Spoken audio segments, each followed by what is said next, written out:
네, 다 함께 찬양하심으로 수요 예배 시작하겠습니다.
네, 말씀을 함께 나누도록 하겠습니다.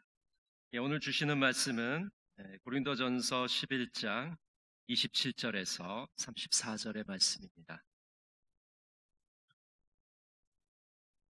그러므로 누구든지 주의 떡이나 잔을 합당하지 않게 먹고 마시는 자는 주의 몸과 피에 대하여 죄를 짓는 것이니라.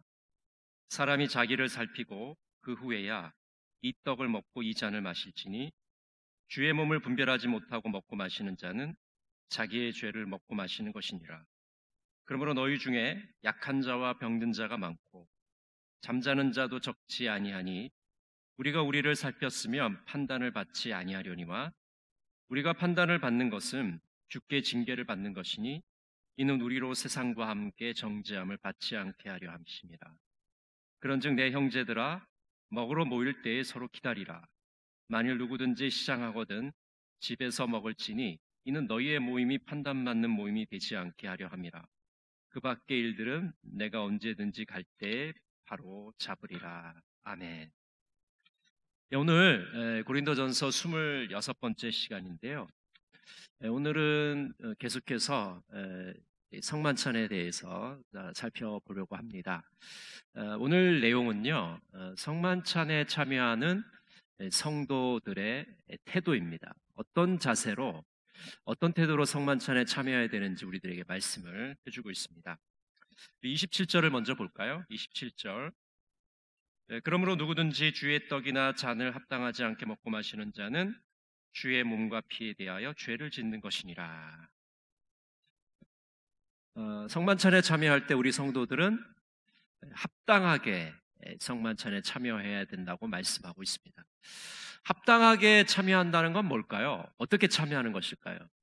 합당하게 참여한다는 것은 먼저 이 성찬의 목적과 이유를 알고 참여하는 거예요. 이 성찬을 왜 하는지, 이 성찬에 어떤 의미가 담겨 있는지 모르고 참여하는 것은 참여하나 마나라는 거죠. 그래서 우리가 성찬에 참여할 때는 이 성찬을 통해서 하나님께서 우리에게 구원의 은혜를 베푸신다는 그 믿음이 있어야 됩니다.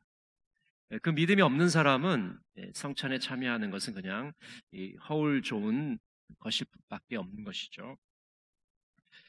합당하게 참여한다는 것은 교회 공동체를 생각하면서 참여하는 겁니다. 내 옆에서 함께 예배드리는 형제 자매들에 대한 애정과 사랑을 가지고 또 나의 이 공동체 속에서의 행동이 무절제하지 않은지 합당하지 않은지를 살펴보면서 성만찬에 참여하는 것이 바로 합당하게 참여하는 겁니다. 그러니까 성만찬에 합당하게 참여한다는 것은 먼저 자기 자신의 믿음을 살펴보는 거고요. 또 공동체 속에서 나는 어떻게 지금 살아가고 있는지를 점검해 보는 겁니다. 이 두 가지 요소를 점검하는 것이 바로 합당하게 참여하는 것이죠. 자, 28절 우리 같이 보겠습니다. 사람이 자기를 살피고 그 후에야 이 떡을 먹고 이 잔을 마실지니. 합당하게 참여하는 것의 첫 번째인데 그건 뭐냐 하면 자기 자신 살피라는 겁니다. 지금 내가 이 성만찬에 참여하는 게 어떤 이기적인 목적, 이기적인 태도로 참여하고 있지 않은가를 살펴보라는 거죠. 그러니까 성만찬은 그리스도의 몸과 피에 참여하는 건데 혹시 개인적인 어떤 목적이 있지 않은지, 사심이 있지 않은지를 살펴보라는 거죠. 그러면서 내가 공동체를 지금 먼저 생각하고 있는지를 살펴보라는 겁니다. 여러분, 우리가 코로나 시대를 우리가 겪으면서 두 종류의 교회가 이제 드러나게 됐어요. 한 종류의 교회는 예배를 강조하는 것 같지만 사실은 그 공동체 속에 하나님의 사랑이 머물지 않는 그런 교회들입니다. 또 한편의 교회는 예배를 드리지 못하는 그런 아픔이 있지만은 다른 사람들을 사랑하고 공동체를 사랑하고자 하는 그런 마음들을 우리가 발견하는 그런 교회들이에요. 근데 세상 사람들이 보기에는 이 두 종류의 교회 중에서 어떤 교회가 그들의 마음을 움직이겠습니까? 우리가 뭐 말하나 마나죠. 우리 자신이 예배를 드리지 못해서 힘들고 어렵지만은 그런 모습을 보면서 세상 사람들은 저 교회는 자기 자신의 유익보다는 다른 사람을 먼저 배려하고 공동체 유익을 먼저 생각하는구나 라는 감동을 받게 되는 것이죠. 결국 이 코로나 시대를 겪으면서 오늘 사도 바울이 말하는 이 합당하게 성찬에 참여하는 것처럼 하나님께 예배드리는 것도 그저 우리 개인적으로 은혜 받고 감격을 누리고 그런 것에 그치는 것이 아니라 그 예배를 통해서 공동체의 유익을 먼저 생각하고 이 사회에서 예배드린다는 것이 무슨 의미를 갖는지를 심각하게 고민하는 그런 자세가, 그런 태도가 필요하다는 것을 우리들에게 말씀해 주는 겁니다. 자, 29절 우리 같이 한번 볼까요? 주의 몸을 분별하지 못하고 먹고 마시는 자는 자기의 죄를 먹고 마시는 것이니라. 자신의 상태를 점검하지 않고 체크하지 않고 성만찬에 참여하는 것은 자신의 죄를 먹고 마시는 것이다. 자신의 심판을 먹고 마시는 것이다 라고 말하고 있는 것이죠. 그래서 결국 우리가 성만찬에 참여하면서 늘 기억해야 될 것이 그리스도의 사랑을 가지고 우리가 이 성만찬에 참여하는지를 늘 기억해야 됩니다.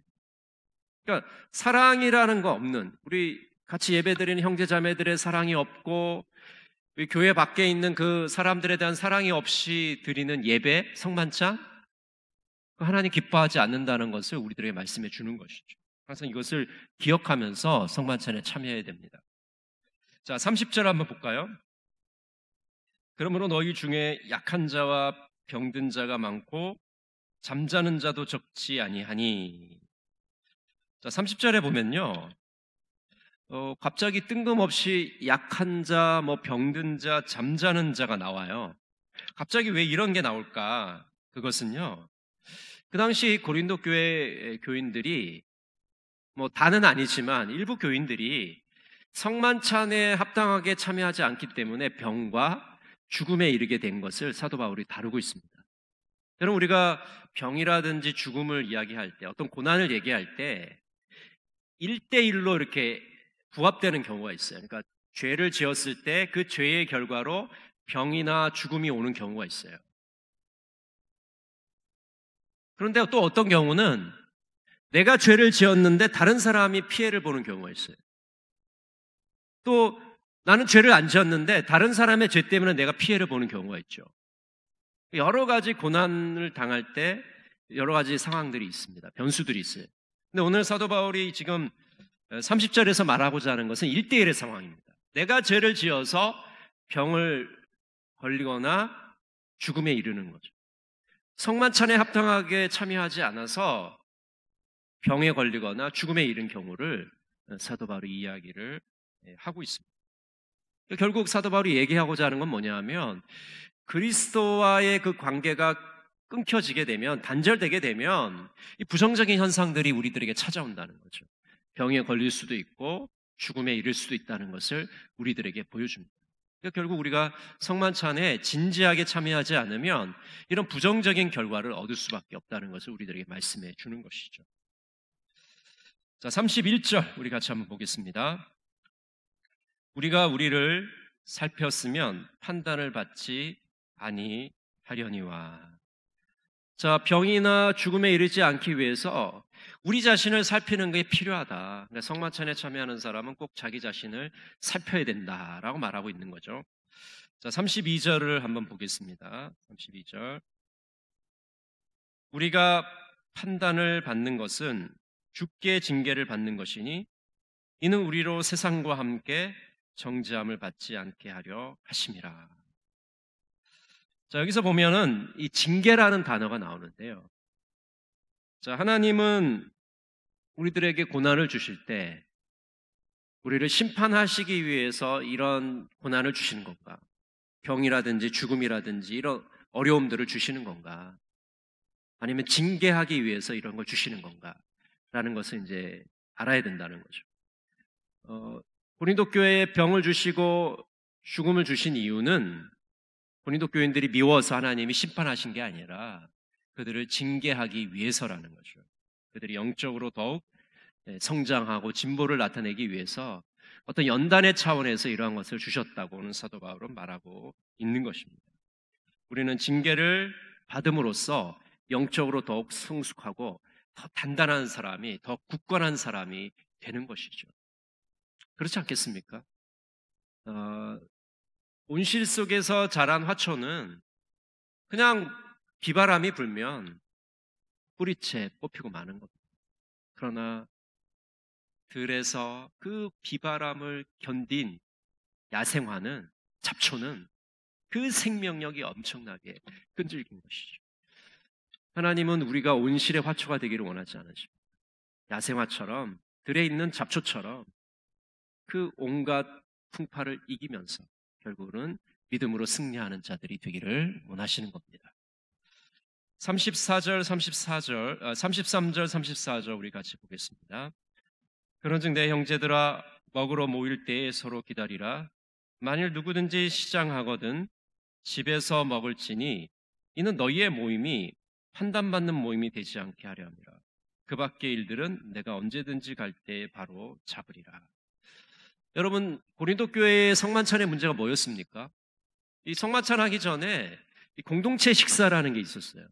그래서 이 공동체 식사를 하고 이제 교우들이 성만찬에 임했는데, 이 공동체 식사를 할 때 먼저 온 사람들과 뒤에 온 사람들이 이 조화롭지 못하게 되니까 문제가 발생합니다. 주로 먼저 온 사람들은 부자들인데 자기가 많은 음식을 싸갖고 와요. 그래서 배부르게 먹습니다.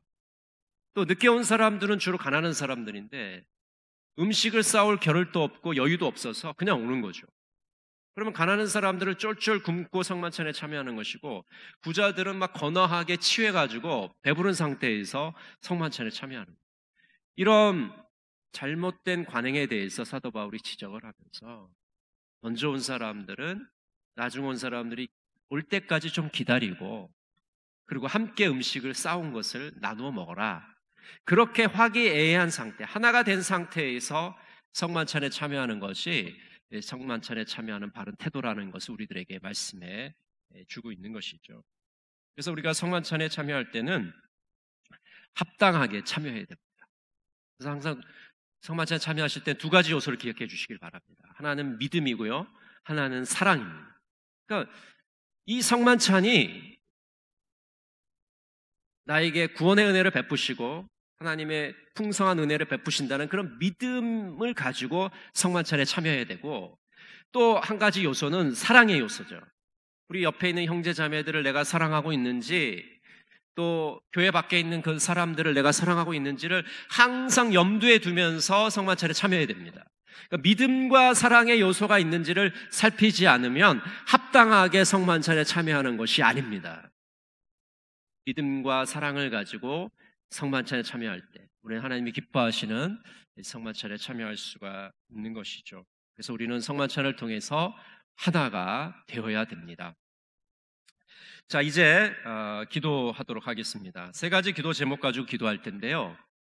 첫 번째 기도 제목은 지금 코로나19가 재확산되고 있습니다. 재유행하고 있는데 이번 코로나19가 꺾일 수 있도록 하나님 은혜를 베풀어 주십시오라고 기도해 주시고요. 두 번째는 우리 고 박인욱 장로님, 우리 가족들에게 하나님의 위로가 임할 수 있도록 기도해 주시기를 바랍니다. 세 번째로 이제 태풍 바이삭이 올라오고 있는데요. 정말 초대형 태풍입니다. 강풍이 많이 분다고 얘기하고 있는데 많은 피해가 발생하지 않도록 하나님 보호하여 주시옵소서. 또 이 부산 지역을 향해서 오고 있습니다. 하나님 경남 지역에 피해가 확산되지 않도록 주님 보호하여 주시옵소서. 우리 세 가지 기도 제목 가지고 함께 기도하도록 하겠습니다. 사랑의 하나님 아버지, 은혜를 감사합니다. 또 이 수요일날 저희를 불러주시고 함께 기도할 수 있도록 은혜를 베풀어 주심을 감사합니다. 코로나19가 재확산되고 있습니다. 재유행되고 있습니다. 하나님 불쌍히 여겨 주시옵소서. 아버지, 코로나19의 재확산으로 인해서 어려움을 당하지 않도록 주님 인도하여 주시옵소서. 아버지 하나님, 더 이상 확진자가 많이 발생하지 않도록 주님 도와주시옵시고, 이로 인해서 경제적 여파와 여러 가지 어려움 가운데 저희들 처해 있습니다. 아버지, 많은 피해가 생기지 않도록 주님 보호하여 주시옵시고, 이 확산세가 꺾일 수 있도록 인도하여 주시옵소서. 재유행이 아버지 멈출 수 있도록 인도하여 주시옵소서. 아버지, 안정세에 접어들 수 있도록 하나님 은혜를 베풀어 주시고, 사회적 거리두기가 성공할 수 있도록 주님 역사해 주시고 인도하여 주시옵소서. 사랑의 하나님, 우리 박인욱 장로님이 돌아가셨습니다. 아버지 하나님, 우리 슬픔에 잠겨있는 우리 가족들을 위로하여 주시기를 원합니다. 그들과 함께 해주시기를 원합니다. 아버지, 슬픔에 처한 우리 가족들 주님의 손으로 위로하여 주시옵시고 그 마음에 하나님의 평화와 평강이 머물 수 있도록 역사해 주시옵소서. 장래의 모든 절차 위에 하나님의 손이 함께해 주시고 역사해 주시옵소서. 사랑의 하나님, 은혜를 감사합니다. 늘 우리를 보호해 주시는 하나님, 이번 태풍 바이삭이 올라오고 있습니다. 아버지, 이번 태풍으로 인해 어려움을 당하지 않도록 이 경남 지역과 부산 지역을 기억하여 주시고 주님의 능력의 손으로 보호해 주시기를 원합니다. 안위하여 주시기를 원합니다. 태풍으로 인해서 더 이상 피해를 당하지 않도록 주님 능력의 팔로 붙잡아 주시고 인도해 주시고 보호하여 주시옵소서. 하나님께 온전히 우리의 모든 것을 맡겨드릴 수 있도록 인도해 주시고 기도 가운데 하나님께 영분 매달릴 수 있는 시간들이 되게 해 주시옵소서. 하나님 함께해 주시고 인도해 주시고 보호하여 주시옵소서.